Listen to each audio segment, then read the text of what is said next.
How's it going, everyone? Welcome back to the channel. My name is Prab, and in today's video we're taking a look at this Sony A7 Mark III camera rig setup using Smallrig parts and this 2200 nits touchscreen camera monitor. So with that being said, let's get started.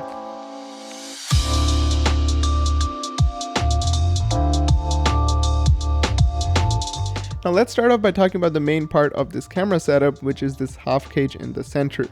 This is the Smallrig half cage 2238. Now, the reason why I chose this cage specifically is because it has a quick release mount system where you can easily mount or unmount the camera.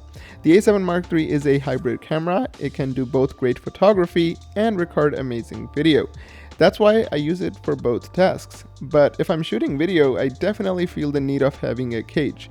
Usually for my filming setups, I have a camera monitor on the top, and if I don't use a cage, the setup gets finicky and it's hard to handheld.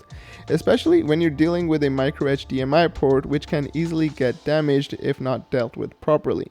That's why I prefer having a camera cage, so that it provides me better ergonomics and allows me to attach more accessories. But if I want to do photography with this setup, I can quickly take out the camera, and in less than 10 seconds the camera will be ready for taking photos. Other pieces that I added to this setup were a top handle, which makes carrying this thing a lot easier, especially if you're using heavier lenses.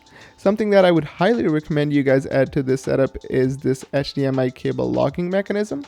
The micro HDMI port on the side of the A7 Mark III feels very fragile, so having something that locks the cable in place definitely gives you a peace of mind. I also added this rail system to support my heavier lenses, such as the Sigma 18 to 35mm.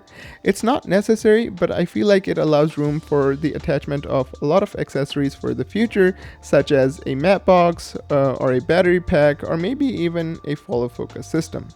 On the left side here, I've also added this Smallrig wooden handle, which in my opinion is a beautifully crafted piece of gear. It looks amazing, feels solid, and is very comfortable to hold in hand. In terms of the display that I'm using, this is the Andycine C7 touchscreen monitor, and the unique thing about it is that it is super bright, with the company advertising it to be 2200 nits.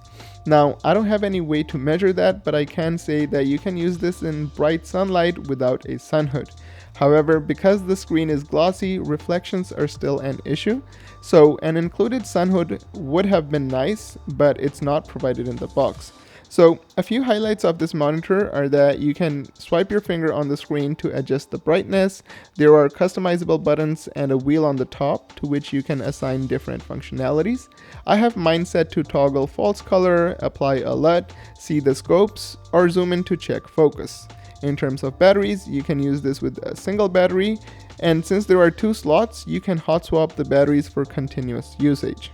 Overall, I feel like this is a very capable camera setup, both for smaller and bigger lenses. It is versatile in the sense that you can easily take away things that you don't need, or even just take the camera out for photography purposes. So this was my review of the Sony A7 Mark III camera cage setup.